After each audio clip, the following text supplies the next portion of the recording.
Assalamu alaikum everyone. How are we all doing today?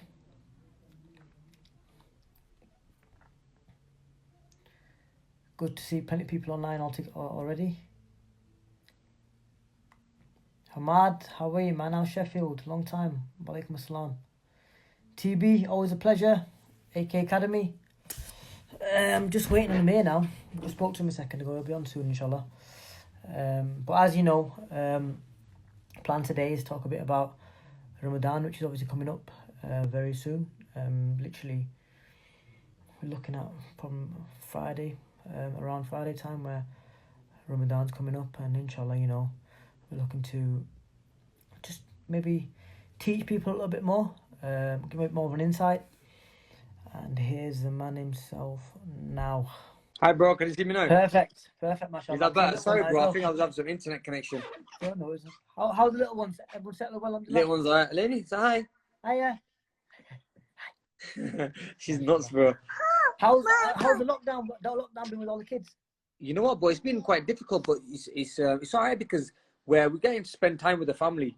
Spend time with the loved ones and everything, and also with the missus at home. Just getting a few things done at the house. For example, I did the gardening the other day, sweep the floor. I had a shed, which I had to you never done these things in your life, have you? No, you know what, bro? I don't mind doing it. I kind of enjoy it. It's a bit of exercise at the same time. Yeah. And then, the downstairs, you've been to my house, innit? The swimming pool. I'm getting that converted into like an open area, like 2 bedrooms and just like the upstairs. Like the upstairs is here. Same. Yeah. I'm gonna do that for the downstairs now. Take the swimming pool out because no one ever uses it, bro. I've had a swimming pool there for ages, man, and no one ever used it. How are you anyway? How are you keeping yourself? Not bad, same old, keeping ticking over. Got a new coach, so that kid's keeping busy. But I heard about your new coach. Yeah, so tell me a little bit about him, man.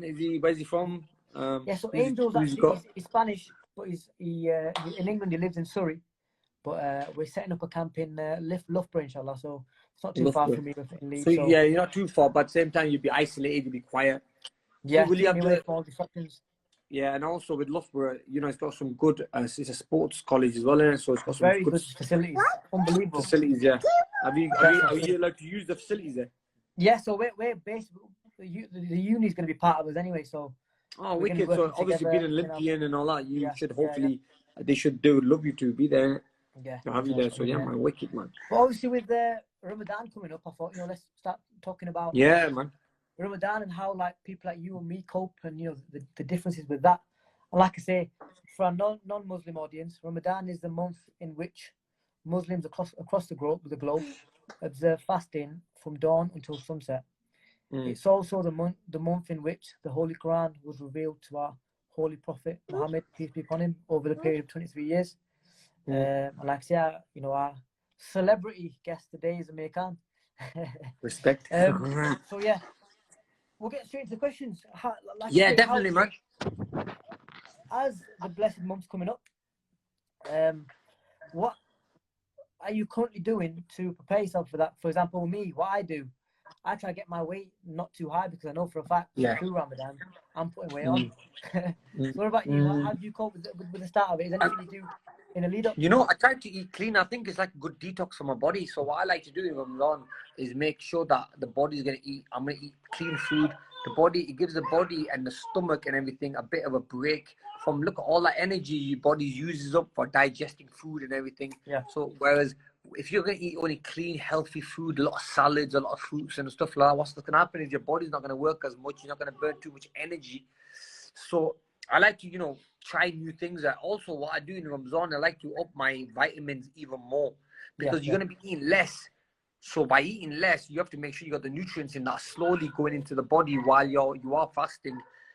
I think fasting is a good thing as well. It does a lot good. There's a lot of good you get from fasting because first of all, look, keeps your weight down, balances your sugar levels and everything else. So, the way I like to make sure that I only have probably 2 decent meals in that 24 hours of fasting.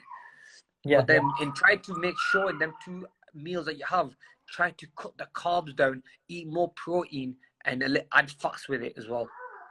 So try to balance that. Bro, I swear, as soon as you balance your diet right, you'll start feeling better. You start feeling stronger as it goes on. and at the same time, you're not going to put weight on. You're going to get leaner. Definitely, and obviously, for me anyway, and as for yourself, the water intake is very important as well, isn't it? Through that small period of time That's that we tough. can eat. Yeah. So definitely. yeah. So for that water, when it comes to that, I normally try to the water is the only thing that you're gonna get dehydrated regardless, because you can't drink or anything throughout the whole day. So when I open my fast, I bang a litre in first quickly, but what I start adding in the litre of water is a little bit of Celtic sea salt. What Celtic sea salt does is it goes into the muscles absorb it faster than just plain water. Plain water, you're gonna go in, you're gonna pee a lot of it out, you know what I mean? Whereas this Celtic sea salt is gonna absorb into the muscles quicker, and you're gonna store it in the body. So so that's what I do. So I'd like to have with Celtic sea salt, a couple of pinch in a litre bottle, and I'll bang one in first, and then after that as well, after when I'm closing fast, opening fast, I'll take one. So both. So in a day, you're probably looking at 2 to 3 litres a day. You have it only in Ramadan, so it's not much really. But then again, see, we're saying this, but I mean, let me ask you this question. I bet you don't drink. I do drink at least I don't drink at least 2 litres of water a day, let alone me talking about it. It's hard, isn't it? Like I'll be honest with you. Like today, right now, how much you drink? When I'm in camp, I'll drink. When I'm in camp, same. When I'm in camp, bro, I have to have bottles stacked up, But now, like today, like how much water have you drank today? To be honest with me, bro, I've drank about 2 glasses. Yeah, probably about the same, if that. But yeah, I'm the same, like you say. You see, in Ramadan, I think it's better, because what happens is we only gonna train our body, and we're going to be feeding our body when really we think we're not going to be feeding it, but really we are going to be feeding it, because in Ramadan we're going to drink more water. Look, you're going to drink more water in 24 hours in Ramadan than you do normally when you're not fasting. Definitely. You know what I normally do, I put a little bit of electrolytes in there. But what I'll do, I'll try that Celtic sea salt this time. I'll see how that works. I've never tried that before. Exactly. Try everything. See, when I was your age, bro, I was like you, bro, where I want to try everything, different things. See, some are going to work for you, some are not going to work for you. So you want to try everything you can, just to see what it's going to be like. No, definitely. You answered 2 of my questions there. One was, what sort of supplements or something like you take to help. But next one, what would your meal for suhoor be? And for our non-Muslim audience, suhoor is known as the meal before dawn, just before starting the fast. So what sort of stuff would you eat to, make sure you're right for the upcoming event? Well, you know what? You know what was typical Pakistanis there? Normally, what is it? Panta and stuff like that, innit? It got to be heavy, innit? Something heavy. Bro, heavy. But to be honest with you, I used to have the worst heartburns from that. I used to be dying, bro. But you know what? Look, it's hard to say. You have to have a decent meal because you fasted throughout the whole day. So you need to use that as an energy source, yeah? So I think it's more about adding more fats in the diet. But my normally meal would be like, I don't know, man. It could be like a paratha. It could be like toast or egg. But what they say, what a fine balanced diet is, adding a little bit of protein in that, having a bit of fat in that, and having a bit of carbs, and add it all together. And that way, you'll get the right meal really. But it's hard to say, man. I mean, what I like. It's tough because the main worry is to eat enough so you're not hungry later on. But it's important to get the right amount as well, isn't it? It's the right amount as well, because sometimes you get stuffed yourself so much you don't feel too good, and then you're back hungry again. So you don't know how to do it. You know what I mean? So sometimes eating a little bit. Look, remember the early days when people used to close their fast with a date. Only a date, bro. And the date, they said, gives you that much energy. Look, I bet some people will eat a full meal, and one person will have a date. He'll have more nutrient in his body than the people who had a full meal, because it's all about the food nowadays. You know what I mean? So that's why when I'm in training camp, we make sure we have organic food and we have the right food that way. Because when the food's not organic, look, nowadays, all the food that we get made, especially us Asians, when we cook food, bro. Definitely. We cook our salad, roti, whatever. But say we cook our Asian dish, but we've burnt away all the nutrients in it anyway. Yeah, true. Cooked it for that long. So for me, I think for this Ramadan, I'm probably going to start having a lot of raw vegetables. I'll start adding a little bit of, because they're not going to be as long as they used to be. So I think I can manage it this time. I'm going to have some raw vegetables. I'll have probably a little bit of rice with that, brown rice or white rice. I have some scrambled egg with that. So I've got my vegetables, I've got my protein, I've got my carbs, and then maybe add some fat in that. So maybe avocado. That's mine. Yeah. Yeah. Yeah, I'm the same. That's my plan this year, inshallah. Yeah. Like you got there, you've got all And you basic know what covered. we say, but you know what, it's gonna come down to it where Ramadan's gonna come and we're gonna be like, forget that, I'll have a chocolate bar. You know, that's the thing. I say it every year, and that's why every year I like, put on so much weight in between. I come back and I'm thinking, oh, for God's sake, when I'm back in camp, I've got all this weight to get off again. But this time I'm gonna try to stick to it and keep it healthy and try to keep the weight at a happy medium. Like not too light. Definitely, man. At a happy medium. Definitely, man. But yeah. So in terms of training, obviously, I don't know if you're at fight day or that sort of stuff, but how would your training adjust around Ramadan? Ramadan, normally I like to do a training session just before the fast opens because I don't want to do it in the daytime. If I do it in the daytime, I'm gonna be thirsty then throughout the whole day wanting to drink something. So I'll try to do a hard workout, probably maybe an hour before the fast opens. Do like maybe an hour and a half or maybe 2 hours before the fast opens. And then that'll be like a 45-minute session just to get the body moving. And then when I am thirsty, I know that the fast is going to open in another 20 minutes or so. Yeah. And it'll be short and explosive. See, I like to do short and explosive stuff. So I won't do like a long thing. I'll do like a short one, you know what I mean? But throughout the days, you could do your normal press-ups and sit-ups and maybe chin-ups and stuff like that because that's just not like, it's only the endurance work that kind of makes you tired and thirsty. Yeah. But the weights make you hungry, don't they? Sorry? The weights, yeah, you know what they do? Makes me hungry. Yeah, you know what, you're right there. Because, see, I didn't think about that then. They do because every time I've done a hard weight session, you start feeling hungry because you're literally burning all that, they say your body first burns carbohydrates, then it burns fat when you're doing weights. See, yeah, you're right there. So you're burning all the carbohydrates that's in the body. So really, you're going to start feeling hungry, innit? Yeah, definitely. Ramadan is a very spiritual time for Muslims. Reading, seeking knowledge, deep contemplation and prayer.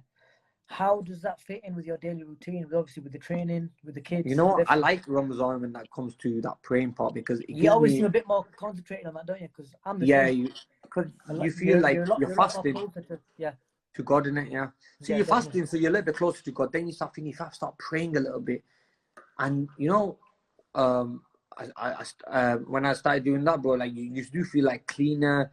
You mentally feel refreshed. So yeah, definitely. I think that's one of the things I'm going to do this Ramadan again. See, I might not do it the whole year, but I try to do as much as I can praying wise, going praying in my salah and stuff. But then when it comes to Ramadan, we have no excuse, bro. We're fasting. We don't have nothing to do. We're not training. So we have time to do stuff like that. I know and they say, I think they're saying as well that when you do something in Ramadan, I think God blesses you 40 times more than normal, So alhamdulillah, you have to say, in Ramadan, the devil's locked away. So exactly. Everyone around you doing the same thing. Everyone's on the deen, on the salah. Yeah. And I guess it does make it a lot easier, doesn't it? Definitely, man. Exactly. So I think that makes it better, easy for us. This is an important question for me, for you, because obviously I know all the work you do, but I'd like you to share it with other people. But obviously, the most amount of charity is given in the month of Ramadan from the general Muslim population, due to the immense reward and all the good deeds. Could you tell us about the charitable stuff you do and the causes you have already? Yeah, so we've done a few with the Amir Foundation, and Amir Foundation is a charity that I started off when I started to fund it myself, because at the end of the day, we all have to give sadaqah, we have to give zakat and all that. So I thought, you know what, instead of me giving it to another charity, let me do it myself, and that way I know exactly where every penny is getting spent. See, when you give it to an organization, you know where it's going. That's the argument I have with all these other charities out there. And so that way, and what I'm doing with Amir Foundation is when someone gives a pound gets spent. You know what I mean? Yeah. And so I started. So that's the reason I started Amir Foundation. So then, what I've started to do now is I've put some money in from just while I was at home, and I got to my missus. There's people around the world who are literally don't have no money in the UK as well, and let's just start helping them. So I just from one of my accounts, I just said, listen, just put this in and let's just start helping some people. So in Pakistan, we fed about 10,000 families, and families of 5. And then in the UK as well, Hopefully, we got something that we're doing next week. So this is from Amir Khan Foundation, but I thought I'd give from my own pocket because end of the day, it's my foundation, and it's always good to give back, bro. Because I always believe that God gives you more. You know, when you give £1, bro, God gives you a lot more back, and I've seen it happen, man. No, definitely. And the good thing is, mashallah, about you is the fact that it's not just Pakistan and Great Britain that you want to help out; it's people all around the world. Yeah, definitely, bro. Like we did Gambia orphanages we're building in Syria. We did something there. We did something in Turkey. So we do loads of projects all over the place. So it's not about what color they are, what race they are, what religion they are. We look after everybody. You know what I mean? That's what it's all about. It's all about definitely. humanity work. You know what I mean? We want to do so, helping the less fortunate and helping the people around the world. On top of that, not just charity work, but you also do a lot of work for the community. And one thing that pops straight to mind is the new AK Academy in Peterborough. About that? Yeah. So a friend of mine called Bilal, he said, look, I've got an Amir Khan Academy here in Bolton. I got one Amir Khan Academy in Pakistan, in Islamabad, where I live. So he said, look, why don't you start expanding the Amir Khan Academy? Because, you know, you got a name and people will want to come there. So I said, fine. So he goes, let's open one in Peterborough. And the one in Peterborough now, Amir Khan Academy, is up and running, and it's a beautiful gym. So yeah, man, I mean, it's just amazing where I can help out and open these academies for the community. It's not all about helping. I do a lot of charity work, and I've done a lot of things from our local community, but it's about helping other communities because we've got fans not only in Bolton, but all around the world. So we should try to do as much as we can to give other people a chance to attend our academies as well. Yeah, definitely. Because like, obviously, I know Bilal myself, and I'm looking forward to the opening, inshallah. Inshallah, when it's open, we'll look to be there, man. We'll be there together. We'll love you to be there as well. I'll be supporting anyway, inshallah. Because like I say, Wicked, I've had the connection with you anyway, and I've got to know Bilal recently as well. So definitely, I'll be down there, without a doubt. So the opposite now, iftari. What would your meal plan be for iftari? And again, for a non-Muslim audience, iftar is known as the meal eaten just after sunset in order to break the fast. So what would your typical meal be for iftari now? A typical meal, bro, just some fruit and stuff, and maybe some spices. What do you want to eat, and what do you eat? Yeah. I want it. Yeah, exactly. What do you want to eat? See, normally I'm like, oh, I love a cheesecake. I would love like fish and chips and or like a nice doner kebab or something like that. But then when it comes down to it, like, I can only eat like a little pakora or a samosa. That's about it, really. Yeah. You know what I mean? And you see, your mind thinks bigger than your stomach, and obviously your stomach is only small. And if you think about it, when you are fasting throughout the whole day, your stomach's going to shrink. You know what it's like when you're making weight as well, bro. There's the same thing in it. And so my mind's thinking, like, after a weigh-in, we all thinking, I'm going to have this, I'm going to have that. But then you only eat a little bit. Every time. But then you only eat a little bit. So, yeah, man, I mean, I see, you know, one thing I've decided to do now, like, is I live a very simple life, bro. I like to eat like a normal. See, I've traveled the whole world with doing charity work, and I like to eat like a simple guy. I'm no special. Because I've got money and I've got fame, it doesn't make me any different. I like to do things normal, like other normal people out there. There's poor people out there. I like to eat like a poor person at home, sit on the floor, eat with my family, just eat simple food. You don't have to be something special, but they're the foods that you really enjoy. You know what I mean? I love spending time with my friends and eating with them. See, all this, you know, having a silver spoon and having a 5-course meal and all that. Look, it's good when it's time for it, but at the same time, look, Ramadan's all about thinking about the poor people that we are fasting to see how they feel and what they're going through. Now, we, in a way, are fasting to feel their pain, and we can't be then eating 5-course meals. We have to really eat reasonable things. Thank God that, look, where He's put us. Where Allah's put us, and you know what I mean. So you have to appreciate every little bit. Ramadan simplifies everything, innit? And it just makes. Yeah, exactly. It makes you realize that, look, you know, we take things a lot of things for granted, and it makes you realize that, wait a minute, you know, there's many other people out there who don't have none of this stuff. Not that, bro. You got a board. we bored her. I bored her from talking so much. We talk too much, man. But no, that's what it's all about, man. Ramadan's all about understanding it and realizing what the poor people are going through as well. That's what I see it. See, when we're hungry, that makes you've gone a little bit quieter. Oh, sorry, bro. I said when we're hungry, we feel like, oh, we're hungry now. We should give to the poor, because look, at least we know we got food at the end of the day. But there's poor people out there who don't have nothing at the end of the day. Yeah, at least yeah, we know we can have a nice slap up meal. You know what I mean? There's people out there who don't even have that. Yeah, yeah, no, definitely. Obviously, with the whole situation right now, with the lockdown and coronavirus, all that sort of stuff, it's going to be different for a lot of Muslims on Eid as well. So, what sort of plans, like, how do you plan on celebrating Eid with the situation right now? Yeah, it's hard, isn't it? Because obviously we're not allowed to go out when Ramadan comes. We're going to be locked away. See, I'm going to miss not going to Tarawih. You can yeah, exactly. You can just about go out and buy a new pair of clothes. I'm going to miss that kind of not going to Tarawih, not going to Masjid, not having opening rosa with your friends. You know what I mean? Yeah, Imagine them. They're going, you've been 2 hours, we've been out together, and I'm going to miss them days. Yeah, I've had iftari at yours. We came, I know, remember, So we're going to miss them days, different days a week, like, where we can all be together. And sometimes it's about enjoying it together and Ramadan's always see your friends. Time that brings everyone together as well. Brings everyone together, yeah.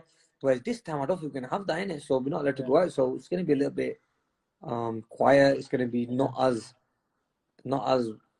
fun as it used to be. But look, we can only just get through this time and focus on the years to come. Yeah, exactly. Obviously the scary thought is the fact that even Eid namaz, we might not be able to pray in the mosque. But inshallah, crazy, innit? We're hoping that's for crazy, man. Who would ever thought a day would come like this where we would not be allowed? Yeah, especially in our lifetime. Yeah, definitely. So this is now after Ramadan, inshallah. How soon would you generally plan on fighting after Ramadan? Like, how long would you give yourself to just before fighting again? I normally give myself about 8 to 10 weeks of training camp. So if I get in a quite easy to get like TV dates and get a fight and an opponent will be quite easy as well. So I think the best thing would be to see what the location is going to be and then hopefully see who the opponents are and then just taking a fight on really. Quite easy that way. I've got to keep busy, obviously. I'm quite early in my career, 8 fights in. And I'm looking to give myself at least obviously 2 months to get fully ready. 8 weeks that would mean straight after Eid, getting straight into the gym, start getting the weight off and all that. So it's gonna be tough, but you got to sacrifice. Sometimes I think we all think that the heaviest I've ever been, believe it or not, was when I fought against Devin Alexander for that training camp, bro. I came in, I was in Miami with the missus that got pictured coming out of a swimming pool with a big fat belly. And they fought Amir. I swear to God, it was crazy. And bro, see, I had that fat to burn off because fat is energy, bro. So when I went to training camp, bro, I had in my mind that, listen, I'm overweight. I need to train hard, man. Yeah. And I went and so hard that when I had the fight, bro, it was one of my best performances because I did so well because I trained even harder to burn that fat off and then to visualize that one day I won that 6-pack I had in this fight. You know what I mean? So just bro, and the belly I had, man, is a bit like the one I've got now at the moment. so that was a very good performance as well. Actually, that was a good performance. Yeah. You know what I watched the other day? The documentary on Amazon Prime. Oh, did you see it? Yeah. And I watched that for the first time the other day, and the fight was on there, wasn't it? Yeah, exactly. Yeah, and see that one. I had a company that followed me for a long time. It's not about documentary the way they did it all. See, there's a lot of the from early days. They followed me for like 2-3 years, and I kind of got a little bit pissed off when they were following me around, thinking, "Lad, when's the documentary gonna come out? How long?" See, my team did the deal. So my team in London did the deal, and I'm like, "Yo, like this is such a long. Like I was sick of seeing the people." See, think about it, bro. I'm making weight now, and these guys were there next to me. Having a drink. I'm like, wait a minute, like they don't realize but they don't realize it now. And I think that documentary shows you really the good and the bad as well. The way how boxing does help you and make you the name you want to be, but at the same time, there are a lot of downfalls in it. Making weight, losing a fight, tough being sport, injured. People forget. It's a tough sport, man. Going into training camp, being away from your family, bro. Like you get it as well. Imagine. Funnily enough, this reminds me again of the documentary at the start. What you're saying is basically should have gone into a different sport because it's a tough sport. I'm telling you, bro. That's literally the first line of the documentary. In it, and not only that, but like for example, look, you got the baby coming now. soon. So imagine then where you have to leave them and be totally focused when you're away from your wife and your baby Because and being training camp. Lamaisa was born there, wasn't she? And Lamais was born then, yeah. So I've always tried to keep them as close as I can, but then 4 weeks before the fight, they leave. And obviously, because Faraz's family live in New York, we weren't too far from San Francisco. So then, obviously, we.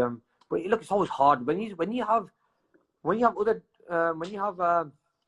family and stuff. Like, it makes it a little bit harder because then you have other people to care about, worry about. See, when you're on your own, bro, you're ruthless. You know what I mean? You're like, it's about me and boxing. That's it. When you get married and you have kids, it gets harder, bro, because then you have responsibilities. Yeah. And you got to remember that. Yeah, at the same time, they're motivation for you, but yes, you got to make them sacrifices where. And they have to understand that as well. They have to understand that as well. Like exactly. as a family. Exactly. When you go away in training camp, they've got to know that you're sacrificing that time away for them. You know what I mean? Exactly. Everything we do, look, you do yourself as well. You're going in the ring to take punches too. Well, one punch can change our life. One punch can hurt us and we never fight again. So that's what people have to remember. And all the hours of training that we've done. So this is where family needs to understand. And alhamdulillah, my missus is cool with that now, where she understands that, look, when I've gone training camp, I'm going to get ready to go to war, basically. Yeah, definitely. Exactly. And it's the hardest time for a woman to look after like a kid. She's on her own or whatever, but she has to stay strong because end of the day you're going to war and you're doing it to give your family a good life. And after that, you can take them on a nice holiday. That's what I do. After a hard fight or whatever, a hard training camp, because I've been away from my family for such a long time, I like to take them away on a holiday, spend time with my kids. And like now with this quarantine, bro, I'm enjoying spending time with my family and with the kids. She wants to sleep next to me, bro. She wants to sit on daddy's lap and you know what I mean? So my kids all go with me, man. So definitely. Especially like say with the newborn who just come in as well. So inshallah, finally get a good chance to spend time with him as well. Exactly, bro. So now the newborn, and a lot of people ask me the question, are you gonna let him fight? And probably give that a miss, you know what I mean? Because I know how hard it is for us, bro. Because we know how hard it is. You know what I mean? That's exactly what it is. Would you let your kid fight? I've always said, right, if I'm not going to push him into boxing, but if he goes that route himself, I'll support him 100%. Support him, correct. But like I say, I'd not push him into it, no chance. But like I say, no, you can't push him into it. Exactly, you have to respect that. You know, obviously, he's his own man, but at the same time, I will say to my kid that, look, try boxing, and you never know, he might have it in him. But then I'm not going to force him into it, you know? Yeah, definitely. Next question, I'm going to ask you because of a story you told me. I think we were out in Dubai when I saw you in Dubai. When you took part in I'm a Celebrity, I remember you mentioned to me how you'd lost a lot of weight, first of all. Yeah. Was this due to the diets and because the ration of the food or what? So if you look at, it's funny this because if you look at a before and after picture, before I went in the jungle and then when I came out, well, you know how much weight I lost? In pounds, I must have lost around about 35 pounds of weight. Yeah. Is that because it's not the Asian diet no more? And it's obviously... It seems to me bro, we were hard eating in there, bro. We was in there starving, man. It was like, that bad? Really bad, bro. I swear, honestly, some days I'll fall asleep with an empty stomach and I'm hungry, and then see what happens is your body then adjusts and gets, and your body gets used to not eating. But I just go sleep eating, and then sometimes I'm not allowed to eat some of the meat because it's not halal. So I can only eat the halal meat, and they tell me what's halal, what's not halal, and then there'll be like vegetables and some food that they would send, bro. Like they'll send some stuff and say, "Oh, this is whatever." I'm like, forget that, man. I can't eat that. Like, no wonder you ate that strawberry, then, eh? I ate them strawberries because obviously I was having less food in it. I was having the less food in there, so I'm like, I'm not gonna jam them strawberries in. That makes sense. But you know what? It was see, I felt bad. I feel bad about that strawberry things. Yeah. Yeah, but I feel bad it felt good at the time, though, yeah. Oh, felt good at the time, but I do confess now. I'm very sorry. Another one, another reason I'm asking is because you mentioned it to me yourself again. As Muslims, we perform prayer 5 times a day. How did that fit in the jungle? And I remember you telling me this in Dubai, so can you elaborate on that? Bro, you know what happened was, see, when I was in the jungle now, we had nothing, no clocks, no timer. So you know why I had to work out? Look, I had a Janamaz. Yeah. Now I said, there's no point in Janamaz if I don't know the times. I would go and ask the people in the truck. What's that thing called? Where the bush truck thing, whatever it's the called. tuk shop thing, yeah. What's that thing called? Shelter, the shelter thing, yeah. Yeah. The whole. I walk in there and say, listen, I need to do the time for the prayer times. They'd be like, Amir, we can't give you times. We're not allowed to give you times because you are not meant to know what time it is being in there. So basically, you have no watches. That's why we don't give you watches. You know, you meant to go with the lights and all that. I'm like, I'm meant to pray 5 times. I need to know the times. I go, you know what? Don't tell me the time. At least call me in every time it's namaz time. They said, no, I can't do that. So you know what? You know what I had to do, bro? I had to then look and think, okay, when I used to wake up in the morning to do my Fajr namaz, in the day, it used to be sunrise. So as soon as the sun's rising, pray your Fajr namaz. So I went and prayed my Fajr namaz. But the one thing they did do, they gave me where the Kaaba was. They drew on the floor as a pen with an arrow saying Kaaba. They wrote it in the jungle as well, bro. Kaaba. So respect to ITV for doing that. I mean, they did on top of the thing. They put Kaaba on there, like it said Kaaba is facing this way. So they did that for me. Cause I had no compass as well. Yeah. And then Zohar. I remember Zohar was when the sun is right on top of your head. Okay. Asr is a little bit when the sun's a little bit low. Yeah. Maghrib is even when it's just about getting a little bit dark, and then when it's dark is Isha. So that's the way I did my namaz. I did all my namazes like that, bro. Believe it or not, I went thinking. So that's what they used to do in the old days, bro. If you think about it, when they didn't have clocks, they used to pray Salah when they didn't have no times or clocks on. Whereas now, because I didn't have that, I was thinking, how did other people do it? Now look, I don't know if I was right 100%, but Allah knows, and I'm sure Allah will forgive me if I was in the wrong. My intention was clean to pray, you know. So yeah, Alhamdulillah, bro, I'm happy I did it, and what an experience it was, bro, to be in a jungle and to pray in a jungle, bro. Where I was thinking, I'm probably the only person in this jungle who's praying namaz and remembering Allah. Yeah. And look, bro, think about it, bro. See how things work. When you pray to Allah and you ask for something, Allah helps you. Bro, I was in that jungle, bro. I prayed to forgive all my sins. I've done so much bad. I just had that problem with the missus before that and all this. I had done a lot of crazy things. And I thought, you know what? Allah help me and protect me and put me on the right path. And you put me on the right path, I will become a better Muslim. And I'll prove it by praying my 5 times Salah every day. I was in the jungle for 4 weeks. Every day, 3 weeks, I prayed Salah 5 times a day, every day. And when I came out, I still pray Salah since then. And bro, since I came out of the jungle, bro, Alhamdulillah, look up, bro. Done a big deal with Matchroom when I came out. Then done a big deal with Sky. From there, went and got the Crawford fight. One of the biggest fights I've made money on. Probably my 3rd biggest payday I've ever had in my boxing career. Who would ever think this, bro? After operation, being out the ring for 2 years. Yeah. I didn't think I was ever gonna fight again. My hand was battered. And look at bro, came back and Alhamdulillah did so well. So look, bro, that success come from praying in the jungle. And I said that because I was the only guy in there, and it was so quiet in there. And I remembered God at a time where I think no one's around this area praying, and I'm remembering you, God, and you helped me, please, inshallah. And Allah did help me, bro. And another way that was something that was great for you in that jungle was the fact that people got to see the real you. Because obviously people ask you before the jungle, oh, what's Amir like, blah, blah. And I say to him, listen, trust me, when he gets in that jungle, people are going to see what he's like, and he's a genuine person. And people finally saw that, and I believe I don't know how following or anything like that work, but I believe that people liked you a lot more as a person after that. No, definitely, bro. Because you know, people get to see the real side of you. Because you probably realize this as well. You know, when you're on a press conferences or you're on building up to a fight, you're gonna come across confident in a fight. You're not gonna be you're gonna come across like a bit of a softie. You're gonna be confident. I come across a little bit cocky. Yeah. So when people saw me, they thought, you know what, Amir's a bit full of himself. But it's only because when they just see me around the fight time, I have to be confident.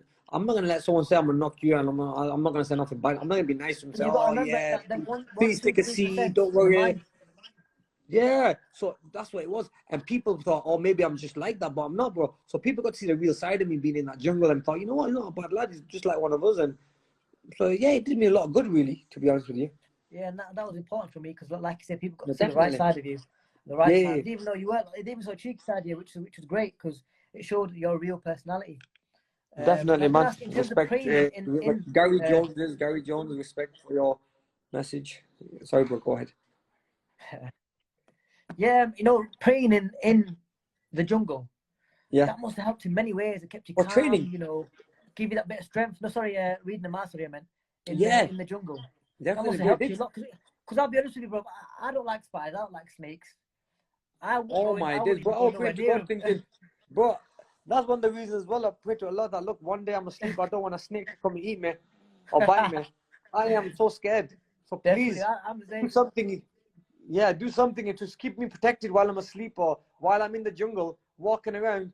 Keep me protected, Allah, and Allah did, bro. At the same time, bro, I was even training in there. So look at this.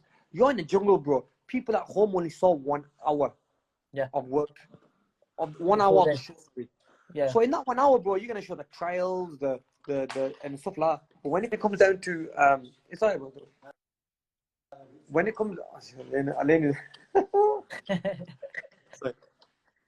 it comes down to 1 hour, you have to remember the day it's a long day, bro. What do we do throughout the whole day? So then I had to then do things to keep me busy. Custom no joke, bro. By praying the salah 5 times a day, the day went so quick.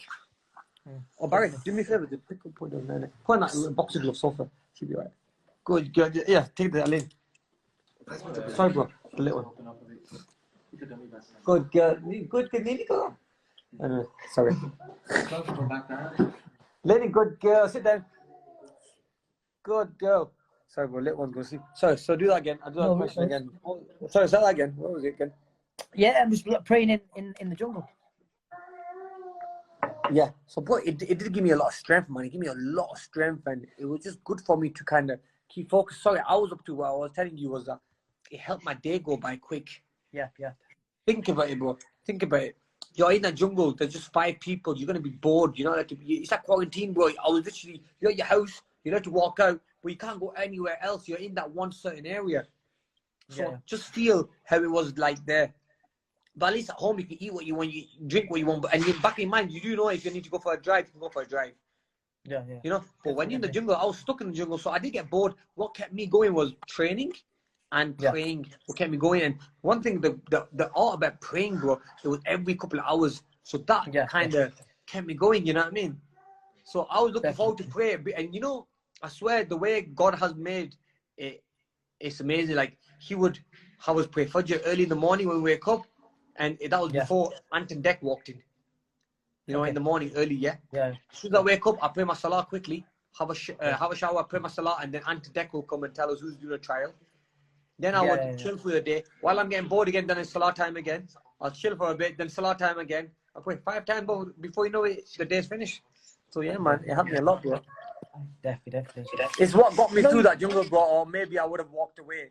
Praying got me through that jungle. Or I swear, bro, it come a stage where if I wasn't, even when I was praying, it come a stage where I was like, I can't take this, man. I'm just gonna go.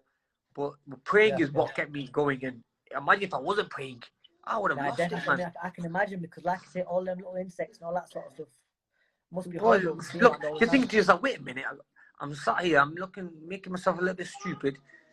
I'm gonna be scared of spiders. I'm gonna be screaming my ass off. Hey, make myself look like a pussy. Going around there, but you screaming. Oh, bro, do you see them, man? Screaming. Bro, I swear, like, I don't go near spiders. But then again, bro, I'm not scared of spiders anymore. Oh, great. I like snakes. I shit myself. When you feed away, No, I'm scared of some of them, but like they're creepy. But I'm not scared of them like I used to be scared of them. Bro, I had some big bastards on my back like that, bro. Bro, I remember when I was in the taxi, bro. I thought to myself, yo, I can't do this, man. I could have screamed. You know what got me through all them trials was screaming, just screaming. I can imagine. Take your mind off someone's gonna come and pull you out. Yeah. Some angel's gonna come and put a sheet over you so you're not protect you. Not gonna happen, man. Oh, definitely. I know you touched on this slightly before, but there's obviously a load of benefits of keeping fast and stuff like as well. What can you share any benefits that you've experienced or? The benefits of fasting, definitely, it's good for it's good for the skin. Definitely good for the skin. It detoxes the body. The body detox it gives is I think it's amazing. Um, it makes you see sometimes starving the body is a big help. Yeah, It helps, and fasting helps because what happens there, it gives the digestive system a bit of a break. See, yeah, 'cause if you're eating for the whole day, every 2 3 hours, whatever, your digestive system is a muscle that's going to be working all day long, and it gives all your organs and other muscles a rest from digestion and stuff like that. So it's going to do you a lot of benefits. So yeah, I think definitely, look, bro, there has to be science behind this. Our religion, in being a Muslim, bro, Islam, there's a lot of science behind it, but a lot of things that we do, and fasting is a key thing that everyone should do. I mean, even non-Muslims should try to fast because it's going to do you. It's going to give you a longer life. It's going to make you yeah, feel a yeah. lot better mentally, physically. So you know what? It make a difference, man. And even scientifically, like you say, a lot of diets nowadays they do the whole intermittent fasting and fasting cardio stuff like that, don't they? There's obviously major benefits You know, scientifically that people all these found out. big all the big stars out there, and see, I know a lot of the Hollywood stars. I know Yeah, a lot of other celebrity football players and stuff. A lot of people started to fast now. Fasting is a bit. See, they've started doing that quite a lot now. Where even once or twice a week they'll fast. yeah, Even if it is that they'll only do fast on a water diet, or they'll only yeah, fast yeah. on no food. So there are some sort of fasting. You know what I mean? So I think it's brilliant, man. Yeah. No, definitely. And finally, just what would your advice be to the youth coming up or Muslims and people My that want to advice, fast bro, in look, general? what you're doing in the sport, bro, look, it's harder for me to say now because I've been there, I've done it, yeah. But you're doing what I was just about to say now. You're already doing it, yeah. So people should follow what you're doing. So, for example, like when I finished the amateurs, I went into the pro ranks and I started to fight and sign with a promoter and just train hard, work hard, keep focused, keep disciplined, and that's what you're doing now. You know what I mean? See, when I'm in my training camp, 100%, I am focused, I am disciplined, Yeah, but see, with you now, you're at a stage where you're gonna get the big fights now. You've already won your first international title, so you already making your ways into the title rankings and all that, the world ranking bodies. So yeah, man. So it's all about now staying focused, bro, and believing in yourself. Win, lose, you fight tomorrow. Something happens, you get beat, bro. You come back from it. You don't give up. You just keep working harder. You know what I mean? What made me a better fighter? Which fights I learned more from were the fights I lost. mm. See, you boy, I can answer this, Kez. When you win a fight, do you ever go back and look at the fight again, or you look at the fight, but do you ever go back through the bad points? Yeah, like how critical really are you? Because your coach will be critical, but how much do you Right. think, oh, I should and this, should and that, because Mm. I've knocked him out or whatever. But unless you lose a fight, you don't think, shit, why did Unless it you lose change? a fight, exactly. Yeah, You lose a fight, but you're gonna go back and think, what did I do wrong? See, when you win a fight, bro, like I've won fights and I've gone back and watched the fight again, yes, but I'm not questioning my fight. At least I've got the win. I'm like, yo, I've got the win. I'm done. Don't want to hear yeah, anything yeah, really. yeah, Don't want to hear I should have done that. I should have done this. But when you lose a fight, that's the day when you think, wait a minute, what did I do wrong? You start changing things, like for example, changing coaches, changing a team, and moving. You start changing. You start thinking of everything too much, yeah, yeah, which I think is a yeah, good thing. definitely, So definitely. it's a blessing sometimes.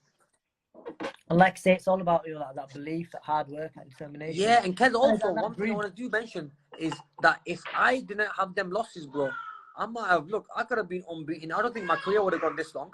I might have been unbeaten and then retired early. Because I had them losses, it was a setback in my career, which then give me that motivation to do a little bit more. Yeah, To get me. definitely, So definitely. in a way, it was brilliant that I had them losses because they were the things that motivated me to carry on in the sport. Yeah, definitely. And just to finish off, I'm going to go through a couple of questions that people have asked. Sure. AK, tell us about your boxing event in Pakistan, which is scheduled soon after Yeah, the lockdown ends. that's right. So basically, we're doing a big boxing event. I am the WBC president of Pakistan, and Yeah. I don't know if you knew that. Did you know that, Kez? I knew through Billy from the Peter guys. So Billy yeah, mentioned. so Mr. Mauricio is a good mate of mine. You know Mauricio. So Just make sure you get he said, one of look, them green belts, yeah. bro, 100%, brother. Tell me when you Definitely, want to bro. fight for it, brother. Whenever. So anyway, so I said to her, look, let me know about that. Anyway, that's another topic we'll have a chat about. Yeah. So yeah, I'm gonna do a boxing event there. So it's gonna be on the WBC rulings. It's gonna be on I've got my own promotional company there, and I am the Pakistan boxing board in Pakistan. Yeah. So I am the boxing board as well as the promoter. Yeah. You know, like you have the British Board of Boxing. Yeah. Pakistan Board of Boxing is me. Is So you I'm there? the chairman of that. Yeah. The promotion company is going to work with. So everyone that wants to do any professional events from now on has to go through the Pakistan Board of Boxing. Yeah. Yeah. So look, we're only trying to clean the sport up, man. We're trying to make it a professional sport and a respectable sport where no one's being ripped off. Fighters are getting paid, and coaches are taking their cut, but not getting ripped off. See, in this game, a lot of fighters are getting ripped off, bro, and I can't see that happening. Especially in a poor country like Pakistan, bro. They're gonna be the coaches will start making more money than the fighters. That's the way things. That's what things were used to happen. You know what I mean? So I can't really have that ever happening. So that's the reason I started doing this myself. There needs to be rules and regulations. Yeah, we follow them rules and regulations, and inshallah it'll move forward. And look, when we do a show there, bro, love to you to be there, bro. Come down because you live in Islamabad as well, near Islamabad. Pindi, yeah. Pindi, yeah. So you should come to the gym. Come, and whenever you're there, you can go train the academy, treat like your own place, bro. You know what I mean? Definitely, sir. Definitely. No, like I said, whenever did you ever train there? Did you do anything there? I went there once. I went back, I think, 4 years ago now. I remember I give you a call and he got me to with the guy who runs the place, with the did you go? The gym guy or something. I can't remember his name. Dawood. Dawood, yeah, he opened a gym for me and I went to see the lads. A few of them recognised me from the Commonwealth Games and stuff, and this was years ago as well. Really? But yeah, those beautiful. You the amateur boxer then as well? Yeah, still amateur. I wasn't a pro spar with anyone? You do any sparring or anything? No, literally, I went in just to see the place, just to see the lads and just check the place out and see how far it was from. Were they training? Yeah, they were training. Yeah, they were training. But look, whenever you're in Pakistan, boy, you're more than welcome. Go anytime you train there, bro. Treat like your own place. Definitely. You know what I mean? See, and that place, I've said to everybody, go there, train there for nothing, because end of the day, I don't deal with the government. That I need the space, so I spent the money on doing it all up, and they supported me. So yeah, man, it's all about helping the people of Pakistan. Hey, what happened? Remember last time I saw you? No, time before, I think you showed me that beautiful WBC belt you meant to fight for against Goya. When you fighting for that? Oh yeah, so I think the Goya fight still has to happen because we have the Pearl title, so that's have that available there. You showed me a picture, remember? Sicker, so I mean, no, yeah, WBC have that in a draw for us. So they go whenever you're ready to do that fight, or we can just change a few little things on it and change the pictures on it, and you do it for another fight. So like, cool. Do you get much cupping done at all? Huh? Cupping done? Yeah. You know what? Who was I talking to? Yeah, my friend gets it done quite a lot, but I've not had it done. Yeah. Properly But I've seen someone have it done on top of the head. Yeah. I want to get it done though. I want to. Yeah. If you ever need them, give me a shout. I've got a guy in Dewsbury with Natural Remedy. He's online now actually. So if you ever need it, give me a shout. Really? Okay, cool. Let's do it, man.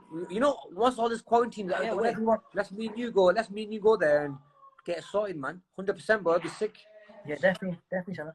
Can they make you lose weight? Can they make you lose weight a little bit? Because we might have to take some fat off as well, innit? It helps a bit, because weirdly, it cleans it out. It does help a little bit, yeah. And if you do it right, the next few days, Really? You're on the toilet quite a lot, which helps. Hey, that's exactly. Listen, I get it done 2 weeks before every fight.